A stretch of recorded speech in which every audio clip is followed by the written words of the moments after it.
네, 6월 첫 번째 맞이하는 안식일을 맞이해서 오늘 제2지구 모든 식구님들 가정에 하늘 부모님의 은혜와 사랑과 축복이 가득하시기를 기원드립니다. 오늘 훈독한 말씀을 중심으로 신사복의 예복을 입자라는 주제로 은혜를 나누고자 합니다. 참 부모님께서는 천보 입적 시대를 맞이해서 우리들에게 외적인 예복으로 천보 예복을 하사해 주셨습니다. 마치 원석과도 같은 가치를 보석과도 같이 빛날 수 있도록 허락해 주신 은사입니다. 우리 후손 대대로 정말 찬양 받을 수 있는 그러한 은혜의 자리로 우리를 인도해 주신 것이죠. 그런데 참 부모님께서는 내적인 예복도 입어야 된다고 말씀하십니다. 천국에 들어가는 데는 예복을 입고 들어가야 됩니다. 그 예복은 뭐냐? 절대신앙, 절대사랑, 절대복종의 삶을 산 사람입니다. 그래서 신사복의 예복은 절대신앙, 절대사랑, 절대복종을 의미하는 것입니다. 참 부모님께서는 1995년부터 99년까지 자르딘 섭리를 진행하셨습니다. 자르딘은 한국과 지구 정반대쪽에 위치해 있습니다. 그 뜻은 에덴이라는 의미를 가지고 있는데 실제 창조 본연의 에덴 동산과 제일 흡사한 곳이라고 말씀을 주셨습니다. 거기에서 참 부모님께서는 자르딘 7대 선언을 선포하시게 됩니다. 그 첫 번째 제1선언이 새소망 농장 선언입니다. 그 핵심적인 내용을 보면 이렇습니다. 하나님께서 인간과 만물을 창조하실 때 절대신앙, 절대사랑, 절대복종으로 지으셨다. 하나님의 대상체인 우리도 하나님께 절대신앙, 절대사랑, 절대복종해야 한다. 이렇게 말씀하시면서 이것은 하나님이 천지를 창조하신 기본 자세요, 재료이다 라고 말씀을 주셨습니다. 따라서 이 신사복은 천보 수행의 중요한 요소가 된다라고 말씀을 드리고 싶습니다. 그러면 절대신앙이란 무엇일까요? 참 부모님께서는 히브리서 11장 1절 이하를 예로 드셨습니다. 믿음은 바라는 것들의 실상이요 보지 못하는 것들의 증거니 선진들이 이로써 증거를 얻었느니라 라고 말씀을 주시면서 절대신앙이란 보이지 않는 것을 보이는 것처럼 믿는 것이다. 바라는 것이 이루어진 것처럼 믿는 것이다 라고 말씀을 주셨습니다.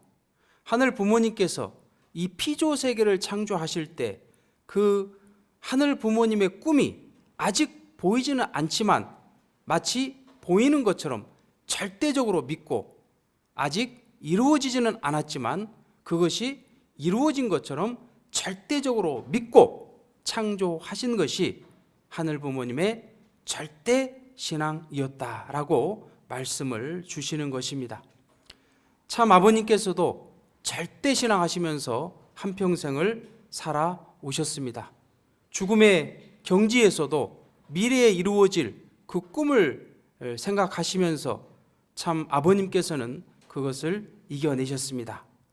지금 당하는 고통이 문제가 아니라 그 고통 뒤에 오는 새로운 역사적인 하나의 선물이 무엇이냐 하는 것을 언제나 생각했던 것이 지금도 새롭습니다.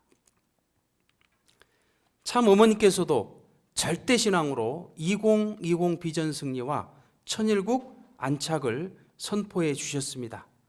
하늘 부모님을 위해 2020년까지 7개국 국가복귀를 승리할 것을 결의했습니다. 기필코 제가 이루어 드리겠다. 그것을 위해서 저는 변하지 않을 것이다 라며 수없이 다짐하며 살아왔습니다. 이렇게 참 어머니께서는 앞으로 되어질 것을 믿기도 하셨지만 실제 이미 이루어진 것처럼 믿고 2020을 선포하셨고, 또 2027 비전도 이미 이루어진 것처럼 믿고 진행하시는 그런 참 부모님이시다 하는 것을 우리는 알아야 되겠습니다. 그래서 우리의 절대신앙을 위한 천보수행의 과제는 첫 번째로 하나님의 꿈이 나의 꿈이 되고 있는가 하는 것을 체크해 봐야 되겠습니다. 그리고 참 부모님의 꿈이 내 꿈화되고 있는가 또 체크를 해봐야 되겠습니다. 또 그 꿈이 이루어진 것처럼 믿고 살아가고 있는지도 우리가 체크해 보아야 되겠습니다. 두 번째로 절대사랑이란 무엇일까요? 왜 원수를 사랑하지 않으면 우리의 길을 넘어갈 수 없는지를 설명하겠습니다. 이것은 원리책에는 없지만 아주 중요한 것이기 때문에 알아두어야 합니다. 타락한 천사장이 하나님을 참소하더라도 하나님이시기 때문에 비록 천사장은 타락했더라도 하나님이 세우신 법도를 준수하지 않을 수 없는 것입니다. 하나님은 절대자이십니다. 그렇기 때문에 천사장이 타락했다 하더라도 하나님은 피조물을 그가 세우신 법칙 또는 규칙에 따라 주관하지 않을 수 없습니다. 이것은 하나님이 타락 이전에 천사장에게 하시고자 했던 것을 타락 이후에도 그렇게 하지 않으면 안 된다는 것을 뜻합니다. 곧 사탄을 사탄으로 여기지 않고 창조 본연의 천사장으로 대하는 사랑, 타락한 인간을 타락한 인간으로 대하지 않고 하늘 부모님의 자녀로 대하는 사랑, 다시 말해 창조 본연의 입장에서 사랑하는 그 사랑, 그것이 절대 사랑이다 라고 말씀하십니다. 도둑놈을 선한 사람으로 보기가 쉬울까요? 그거 대단히 어렵죠. 그런데 그 도둑놈에게도 본심이 있기 때문에 그 본심을 통해서 변화될 것을 믿고 대하는 사랑, 그것이 바로 절대 사랑이라는 것입니다. 참 아버님께서도 절대 사랑을 실천하시고 승리하셨습니다. 16세 때 쓰신 영광의 왕관의 시를 보면 그것이 잘 나타나 있습니다. 내가 만일 사랑하면 나는 거역을 당할 것입니다. 그러나 내가 속임을 당할지라도 나는 역시 믿습니다. 내가 반역을 당할지라도 나는 역시 용서합니다. 나는 나를 증오하는 자를 송두리째 사랑할 것입니다. 속임을 당할 줄 알면서도 믿어주는 그 사랑, 반역을 당할 줄 알면서도 용서해주는 그 사랑, 그것이 바로 참 부모님의 절대 사랑이셨습니다. 따라서 우리는 그 절대 사랑을 위해서 매일 용서하는 법을 실천해야 된다고 생각이 됩니다. 많은 병은 용서하지 않으려는 상태에서 비롯됩니다. 아플 때마다 주위를 살펴보고 용서해야 할 사람이 누구인지를 찾아볼 필요가 있습니다. 그래서 저는 매일 용서법을 제안드리고 싶습니다. 나는 누구누구가 뭐뭐한 것을 용서합니다. 그리고 그로 인해 뭐뭐했던 내 자신을 용서합니다. 제가 수련원에 있을 때 20대 초반의 2세 청년이 40일 수련을 들어온 적이 있습니다. 그런데 그 청년은 아버지에 대한 미움과 원망이 대단히 컸습니다. 어렸을 때부터 아버지가 매일같이 술만 드시고 또 집에 들어오면은 이유 없이 때린다는 거예요. 그것이 수년을 반복해서 왔고, 아버지께서는 18살 때 처음으로 그가 했던 행동을 미안하다고 사과를 했답니다. 그런데 이 아들은 도저히 그 아버지의 사과를 받아들일 수가 없었고 지금까지도 아버지에 대한 미움과 그 분노가 사그라들지 않았던 것입니다. 저는 그 2세 청년에게 매일 용서법을 실천해 볼 것을 권유했습니다. 나는 아버지가 이유 없이 매일 때린 것을 용서합니다. 그리고 그로 인해 그를 미워하고 저주한 내 자신을 용서합니다. 그 청년은 저는 도저히 못합니다. 저는 하고 싶지도 않습니다. 그런데 그 마음속에 무거운 짐, 힘들고 괴로운 그 마음을 내려놓을 수가 없었던 것입니다. 저는 어렵더라도 마음속으로 속삭이더라도 이것을 한번 마음이 진정될 때 한번 선포해 보라고 했습니다. 그래서 그 청년은 마음속으로 이것을 한번 속삭여 봤다고 합니다. 나는 아버지가 이유 없이 매일 때린 것을 용서합니다. 그리고 그로 인해 그를 미워하고 저주한 내 자신도 용서합니다. 그런데 이것을 실천해 보니까 자기도 모르게 마음이 좀 더 편하다라는 거죠. 후련하더라는 거예요. 그래서 저는 아침 저녁으로 40일 동안 이것을 매일 실천해 보라고 했습니다. 40일이 지났을 때 그는 이제는 아버지를 용서할 수 있을 것 같습니다 라고 저에게 얘기했습니다. 오늘 우리 식구님들도 미워하는 사람이 있다면, 그리고 생각만 해도 분노하는 감정이 드는 그런 상황이 있다면 이것을 실천해 보시기를 권합니다.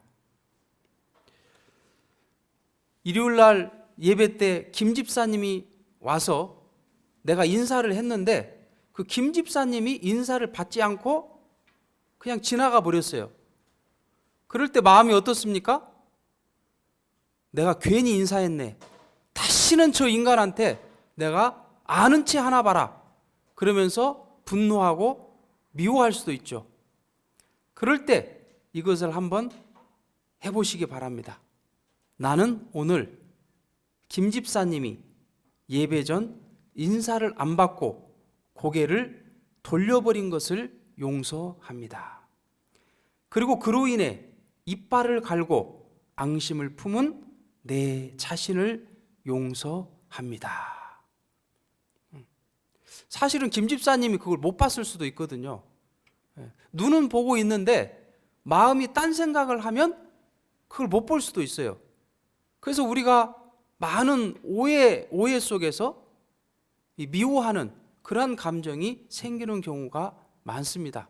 그래서 내 생활 속에서 조그마한 미움과 또 분노가 생긴다면 이 매일 용서법을 한번 실천해 보시기를 권합니다. 세 번째로, 절대 복종이란 무엇일까요? 절대 복종이란 투입하고 잊어버리고 투입하고 잊어버리는 것을 끝없이 하는 것입니다. 절대 복종이란 말은 자기 의식이 없는 것입니다. 자기 의식이 없이 투입하고 잊어버리고 투입하는 삶을 지속해 나가는 것, 이것이 바로 절대 복종이라고 말씀하십니다. 역학의 법칙에서는 입력이 출력보다 크다라고 단순하게 밝히고 있습니다. 그 말은 힘을 쓰면 쓸수록 소모되고 낡아진다는 의미입니다. 그런데 참 부모님께서는 참 사랑의 법칙은 투입하고 잊어버리고 투입하고 기뻐하면 더 큰 힘이 생긴다는 입체적인 진리를 밝혀내셨습니다. 즉, 하나님의 창조는 투입하고 잊어버리고 투입하고 잊어버리는 참 사랑을 절대 복종으로 실천하신 사건이었다라고 말씀을 주시는 것입니다. 그래서 오늘 우리가 절대 복종을 위한 천보 수행의 과제로서 하늘 뜻, 다시 말해 공적인 것을 위해 무엇인가를 투입하고 있는가 한번 점검해 봐야 될 것입니다. 그리고 투입한 것에 기뻐하고 있는가, 아니면 후회하고 있는가, 아니면 겉으로만 그렇게 하고 있는가도 체크해 봐야 될 것입니다. 그리고 변질되지 않고 지속하고 있는가, 이것을 한번 체크해 보면 좋을 것 같습니다.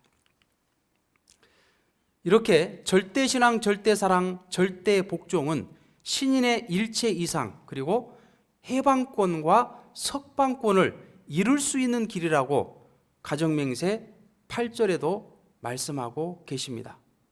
해방권은 뭡니까? 사탄권으로부터 벗어나는 것을 의미하죠. 우리가 감옥에서 출감하는 것을 해방이라고 하죠. 그러면 석방권은 뭘까요? 감옥에서 우리가 나왔다고 해도, 해방됐다고 해도 그 사람의 죄의 기록은 남아있죠. 그래서 우리가 일상생활을 하더라도 저 사람은 도둑놈, 저 사람은 살인자, 그러면서 살아갈 수도 있는 것이죠. 그래서 석방권이 필요한 것입니다. 석방권이란 그 죄의 기록까지도 정리되는 은사라는 것입니다. 그래서 우리가 절대선한 조상님들에게 뭐 합니까? 효정 봉헌서를 봉헌해서 철쭉 종화제 때 우리가 그것을 봉헌하는 조건을 통해 우리들의 절대 선한 조상들의 죄의 기록을 정리해 주지 않습니까? 아무리 절대 선한 조상이라도 당신 과거에 저 사람 죽였잖아, 당신 저런 행동 했잖아, 그러면 꼼짝 못 한다는 거예요. 그래서 해방권만 필요한 것이 아니고 석방권까지 필요하다는 것입니다. 그런데 이러한 해방권과 석방권을 이룰 수 있는 길도 바로 이 신사복의 삶을 통해서 가능한 것이다 라고 말씀을 주시는 것입니다.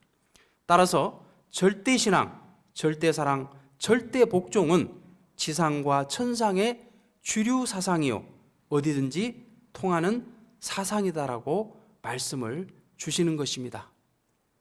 6월 호국 보훈의 달입니다. 애국 지사들이 나라를 위해 순직한 그러한 달입니다. 오늘 우리가 천일국을 완성하기 위해서 신사복의 예복을 입고 천보수행의 길을 승리하시는 이번 한 달, 그리고 2021년 마지막 기간이 되시기를 바라면서 오늘 말씀을 마칩니다. 감사합니다.